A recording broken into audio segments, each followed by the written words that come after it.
मी आज भरपूर प्रोटीन असलेली मोड आलेल्या मूग आणि मटकीची उसळ तयार केलेली आहे।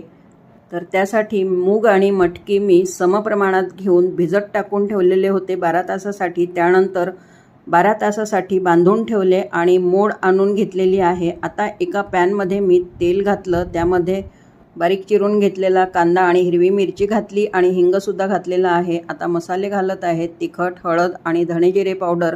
मसाले छान असे परतून घ्यायचे आहेत। आता त्यामध्ये मी बारीक चिरून घेतलेला टोमॅटो आणि हिरव्या पातीचा कांदा घातला आहे आणि मिश्रण छान परतून घेतलं। आता त्यामध्ये मी स्वच्छ धुवून घेतलेले मूग आणि मटकी घालून घेतली आहे आणि हे सुद्धा परतून घ्यायचे आहेत। ह्यामध्ये मी अजूनपर्यंत मीठ घातलेलं नाही आहे। झाकण ठेवून 5 मिनिटं अगदी मंद आचेवर शिजवून घ्यायचं आहे। 5 मिनिटानंतर मूग आणि मटकी छान असे शिजलेले आहेत।